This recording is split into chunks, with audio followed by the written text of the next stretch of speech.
Welcome to the Seahawkers podcast. I'm Adam Emmert. I'm joined by my good buddies Clinton Bonner and Brandon Schultz from Seattle as he's gone out there for the upcoming NFC Championship game against the Rams. Boys, we're about 2 hours away from kickoff.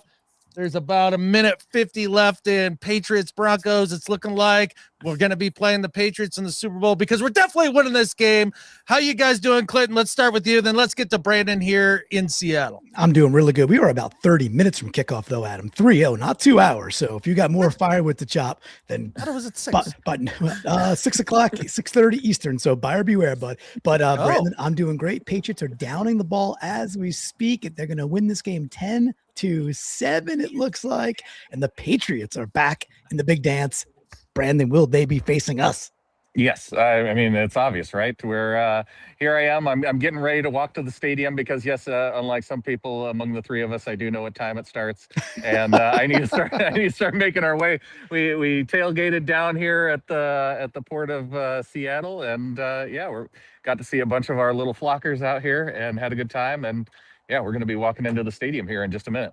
Awesome. All right, so Adam, we got some stuff queued up, and I've actually got a nice picture of your little tailgate you had there, Brandon. So we are absolutely fired up. So Adam, now that you know it's happening in 30 minutes, how's your Hawkra, bud? Oh, it's been sky high all day because I don't know about you guys. This is kind of where I wanted to start as we talk about the last few remaining moments before we kick it off and beat the shit out of the Rams. I watched Mike McDonald's last press conference on Friday, and his demeanor, loose, focused, making jokes, smiling, matter of fact. I watched that and I'm like, we're winning this football game. Like, did it sway you at all? Is that something that kind of caught you the same way that it caught me, boys? How about you, Brandon? Oh, I mean, I watched. That's just Mike McDonald. I mean, that's how he is. So I don't know if I take anything away from it other than just extra confidence, Clinton. Yeah, calm, cool, collected for sure. Boys, for me, it's just I've been kind of similar all week long. I think we're the better football team. I still respect the Rams. I think they're a good football team. I think we're going to win. I think there's reasons for that. We do have some news to get to, though, dudes, especially with the inactives. So I'm going to just fire through a couple of things as part of our pregame. But Adam, before I fire it away, anything else about the Mike McDonald presser? Anything in particular that had you, particularly goose? You're like, that's my guy. Well, again, it kind of goes back to the demeanor, and Brandon says it's not that much different than earlier. I think it was a tiny bit different. It felt a little more relaxed, in a little more. I'm enjoying this moment, and I'm not overwhelmed at all because I feel like I've seen a lot of first-time coaches get in these big games, and their press conferences become super serious, and everything gets super dialed in and focused, and then they come out tight. I don't think this team is going to be tight.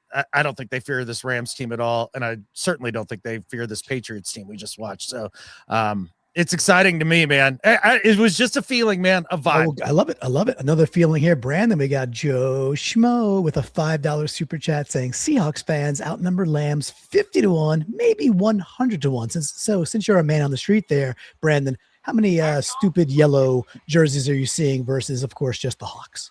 Not many. We were at the press box before the game last night, and there were, maybe all 12 of the Rams fans at that bar. And let's call it 13, not 12. Yeah. 12. They don't deserve 12. I mean, 12 is just a number that sticks in my head for some reason. Right. It was a nice round number that I was estimating by.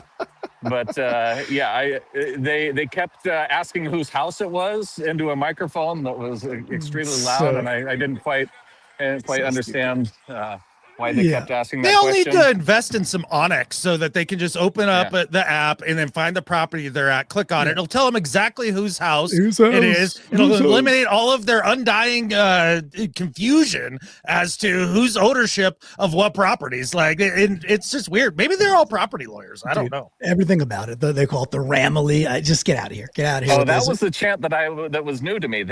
Something Ramily, and none of the other people seem to know exactly what that meant. So yeah, because it's stupid. It's bad. It's bad. It's just bad. They're bad as a franchise, as a fan base, and it's whatever. They're a stupid team. So we need to. But like I said, boys, there is some news, and we want to thank everybody. Look, we smashed through 6,250 subscribers out there on YouTube. So keep pumping that. Julian Love wants you to subscribe. We want you to subscribe. You're here for the first time. Hit it. You know what to do. We will be live post-game as well.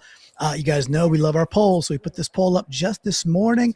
Adam, I'll toss it to you. We said game day. It is prediction time. Let's hear it. We had 3 choices. Honestly, it's a toss-up. Seahawks in a tight one or Seahawks by 5+. The Flockers are feeling pretty confident. Adam, what do you see? I actually see the Flockers being correct in this poll here. I honestly do believe it's going to be 5+. I think that these are 2 teams on 2 different trajectories that are facing each other in our house, just in case they were confused again. And this defense, I think, will take an aging quarterback and make him look like one. So I love the idea of 5+. That's where I'm at. I don't know about you, Brandon. Are you feeling that too? Or is this going to be a nail biter? I'm feeling confident. I'm also feeling late because I'm going to turn the camera around so you guys can see that there are not a lot of people on the street walking toward the stadium. So I think they're already inside. And so I'm going to go ahead and jump out and wish you guys a good watch in this game. And go Hawks, buddies. All right, but we'll kick you out. Go Get it Hawks. done, bud. Double time. You're used to it. Let's go. All right, we're back at it. So Brandon's out, and of course he's going to be enjoying the game in there, which is just amazing. Love that so much. All right, so that's the poll. Most folks, 68% are like, hey, Seahawks win this game by 5+. Look, I'm feeling confident. My prediction, Adam, was 27-19 when we did our what if show. It won't shock me if it's one way or another. And again, the Rams, absolutely, of course, they could win this football game. I just don't think they're going to. There is some pretty big news. Adam, I don't know if you were outside chopping your wood, doing your thing. The inactives came out, and a surprising name, kind of on both sides, but maybe bigger for us, which I wasn't happy about, circled them on screen. Robbie Oots with the neck. He's out. So parking right there. How's that news hit you? What do you think that does to our team? Outs to the Oots, which is kind of a bummer here. Look, we use Oots on what, maybe 10% of snaps? 15. Yeah, but it depends on, depends on the game. He waffles between like 15 to upwards of 30 snaps a game if they're really feeling it. Yeah. So at the end of the day, knowing that he had been suffering from the neck injury through the week, I'm pretty sure as they game plan this, they were game planning with a heavy contingent that it wasn't going to work out for Oots for this game. And so that 10 to 15% of snaps, I think they can easily replace that game plan wise by doing some other things. Are we a better team when Robbie Oots is a part of it? We are. Yes. Are we a vastly unbeatable, completely different team with Robbie Oots? No, it's not completely different. It's not different. It's just that I think the delta between him and if they still want to go fullback, if they still like, hey, Brady Russell will step in. Look, there's a reason Brady Russell is an awesome special teamer. We love Brady Russell, but Robbie Oots has proven to be a better fullback, even as a tight end coming out of college who transitioned to fullback. So it does take away potentially some packages that we would be using out there, but we shall see as the game goes on in about 20 minutes now what it's going to look like. We have a couple more super chats to get to as well. We got Jet Hawk with a $5 saying, I'm so anxious.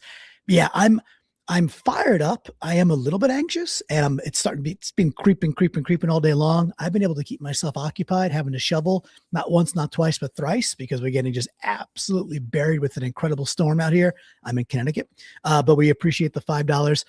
Adam, 20 minutes to go. Are you feeling, I know you're confident, but are you also anxious like Jet Hawk? No, I'm just so ready. This is exactly what they prepare for. This is exactly what they've been building towards all year and everything. And either they're going to be ready for the moment or they're not. Yeah. And that's just it. At the end of the day, do I believe a Mike McDonald led team, a Leo Williams led team is going to come out here and not be confident, prepared, and completely ready to go and turned up to 12? There's no way they won't be. Yeah, and so I love that's what takes my anxiousness and puts it out the door. And then also watching the Rams kind of implode through this last half of the season, even though getting by a couple teams here in the playoffs. They won, man. I'm with you, but it was ugly, but against ugly teams, and that's nice. It's cute. It's honestly cute. Look, I love the thing about the inactives. Yeah. I wanted to add this to the inactives. There's 2 names not on here. Cross and Jones, and that also helps the anxiety for me as well. Oh, for sure. Cross for sure. We knew yesterday he was playing, but to get Jones back, even if he blows a tire, to get Jones active that's a great point. I did point out on the Ram side that Tutu Atwell is inactive, and people might be like, but it's not about him getting 3 or 4 catches.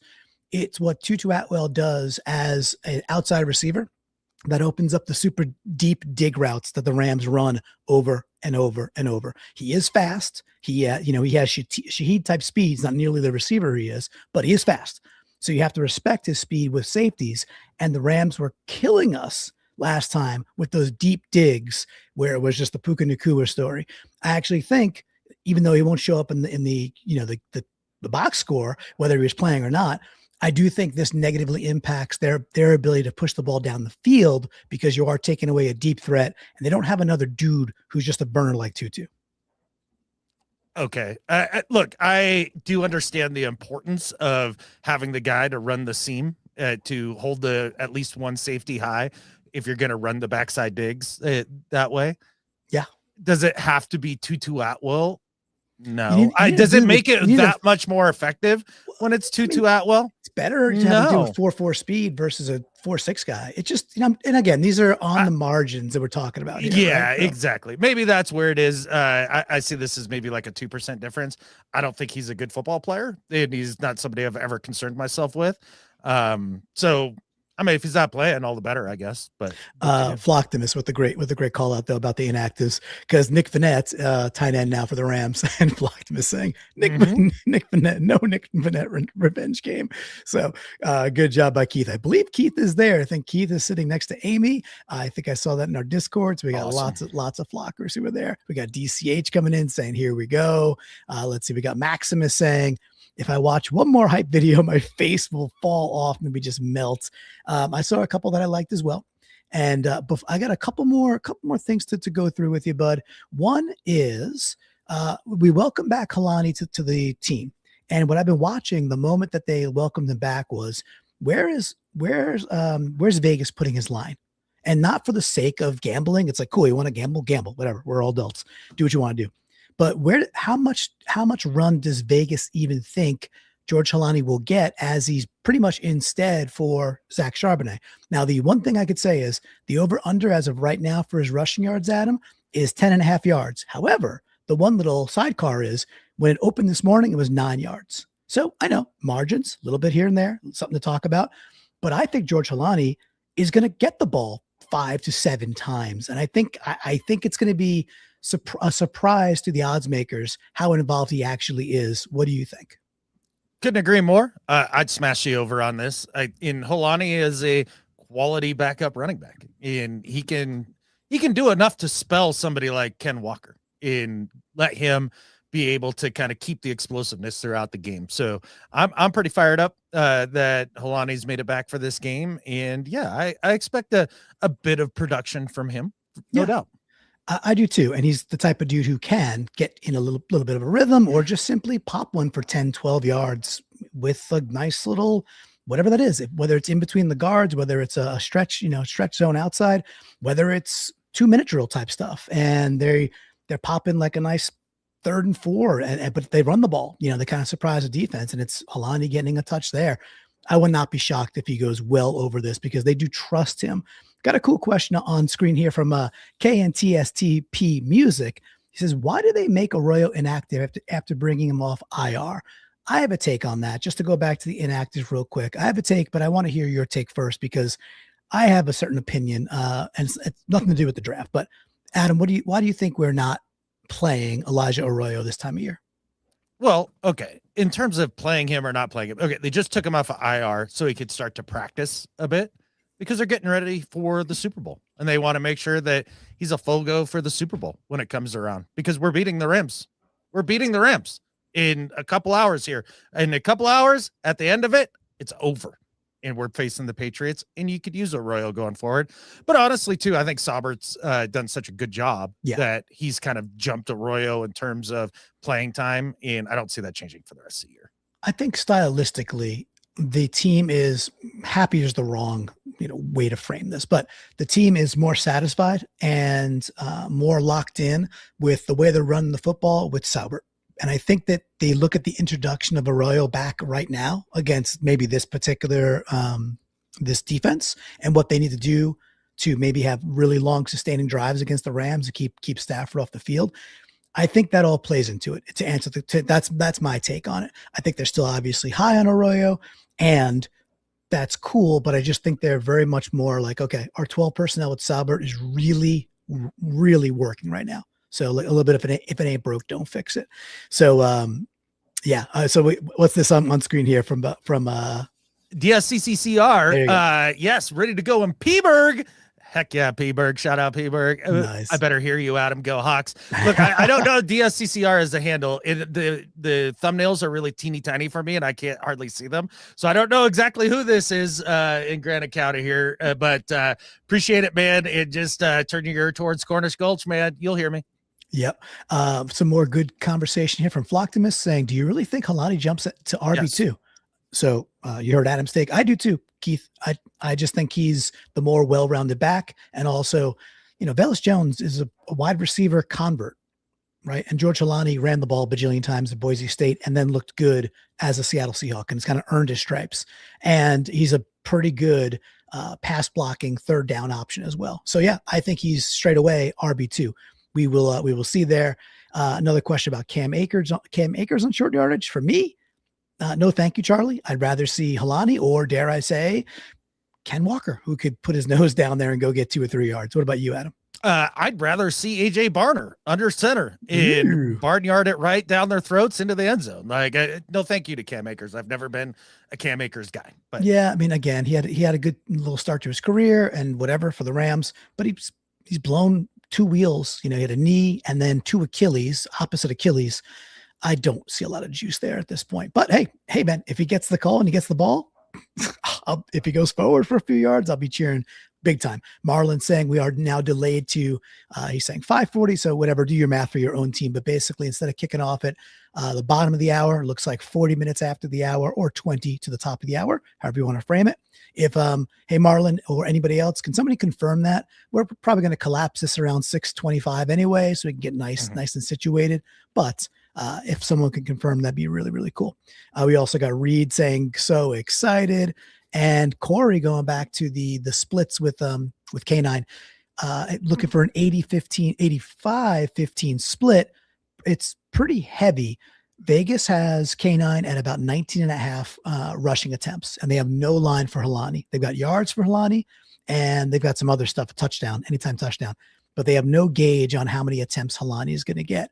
If you were to take a stab at that, let's say just those 2 running backs, what do you think the breakdown looks like today? Yeah, I would say it's probably going to be about 80-20. So like not that far off from there. Yeah. Just enough to make sure that you give K9 a spell now and then make the Rams think a little bit by changing personnel. Maybe you try a couple things with Halani that you didn't put on tape earlier, because that's an element of surprise maybe that you have as an offensive coordinator when you're facing somebody for the 3rd time and like, wait, you haven't really seen this dude and what we do with him. So yeah. I think that's about right. And it just depends on how many times K9 is getting the ball. The more the merrier as far as I'm concerned. Back to the Cam Akers talk. We got the snail saying, I'd rather see Brandon than Cam Akers. Yeah. I mean, I don't know. I've watched Brandon push the pile, and he's effective. Awesome. We got, I agree. We got High Country Jake saying there are no reports of or significant delays to the start of the game. So just buyer beware. Marlon, not saying you're lying, dude, because I know you're a good dude, but just want to kind of gut check to see what time it's going to stop. But what time it will start. We're going to close this in about 5 minutes anyway. Adam, I got like one more topic for you. Weather looks really good. We saw Brandon walking in there. It's going to dip, it's going to be a little bit colder, dip below 40 as the game wears on. But pretty good, really good football weather this time of year. We just watched the Broncos, unable to kick a field goal in a blizzard, and the Patriots squeak by, and hey man, they're the AFC champions. Anything weather-wise, Stafford does struggle sometimes in cold, but is this cold? No, and also look at that photo with all the little flockers. Yes. Look, I'm not looking at Stafford to have struggles because of cold. I'm looking at Stafford to have struggles because of old. Look, we're watching him. That's a great line. We're watching him decline as old quarterbacks do throughout a long season as the playoffs go on and on, as we've seen everybody other than the alien Tom Brady do. And I believe that Ram fan is counting on Stafford to have a A+ game for him to win this. I don't think it's in him at this point of the year. I don't think it exists for him. I think the best game that you can get out of Stafford at this point of the year is about a B game. And to be fair, in both Carolina and in Chicago, he played C games. Yeah. It's really the truth of it. So for me, when I'm watching this game early, which is going to start here shortly, boys, I want to see Mike McDonald get a blitz to get home from the middle of the field early in this game, get a hit on Stafford that seems to rattle him for at least a quarter, if not two. That's one of the things I'm looking for. Yeah, I love that. And I agree. If we can get that in the first quarter, sometimes it does throw him off his game for a bit, for like a couple of series. And you're like, oh, okay, well, is that major? I mean, sometimes you get 8-9 series in an entire game. So if you can just get him kind of tilted for even one or two after a big hit, and then, everybody's, oh, Sam's going to see ghosts. Sam's going to see ghosts. Stafford maybe doesn't want to get hit at this age. Not. We're seeing it. Right. So, and again, I know we all think Stafford's a very good quarterback because he is. And it's a dude who we absolutely can get scrambled, not mentally, but it's a dude that we can take the game to him. And I think we're going to, frankly. Yeah, it's amazing to watch the narratives come into this game. And I think a lot of the Ram confidence is focused around the success they had in the first half of the season, rather than what's happened to them over the last month and a half, which is enough of a sample size to look at and say, this is not an aberration. This isn't a lack of data points. We've seen enough. And this team is decidedly better, the Seahawks. And I think this is going to be so much fun because I believe, honestly, and this is one of the last things I'll leave you all with as we're counting down here, I believe this is fucking destiny. I genuinely do. You house the Niners twice and steal Shanahan's soul. You beat the Rams last time you play them in dramatic fashion and ruin their team for the last half of the year. Then you get to see the Rams again in your house to go to the Super Bowl to beat the New England Patriots, who deserve a whipping in a Super Bowl. And after watching them today, not scared of them for a second. And then to do it all in Santa Clara on the Niners field. This is sports legend. This is the type of stuff that if a team can accomplish this, then you go on to be one of the most beloved teams in the history of Seattle sports, this version of the Seahawks. And it's all coming together, and there doesn't seem to be anything standing in its path other than Sean McVay and his shitty voice. Like, I can't wait. I can't wait to take them down today. I believe it's written in the stars. Here we go. We got RJ Taylor saying, Adam getting me jacked up. He's saying, he's all saying, let's effing go. And others, we got Rebecca, what's up? Rebecca Christensen saying, let's catfish and go. And the snail with the yes, let's go Hawks.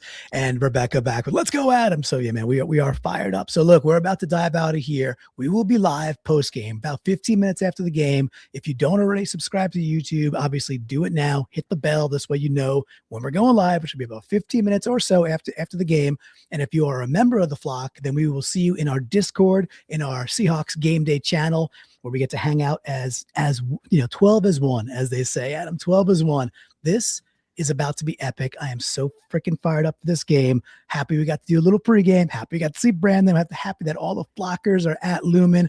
Get loud, stay positive, and let's go get this freaking W, bud. 100%, man, because to Corey's point here, they know we're like that. And that's for Mike McDonald. And when you see that, man, it really does just bring joy to your heart here. Look, as we have a couple minutes to kick off here, I just want to tell you all something, because it's just an inescapable truth. Something that's about to happen. We're going to the fucking Super Bowl. Let's go. I think with that, there's only one thing left to say. Go Hawks. Go Hawks.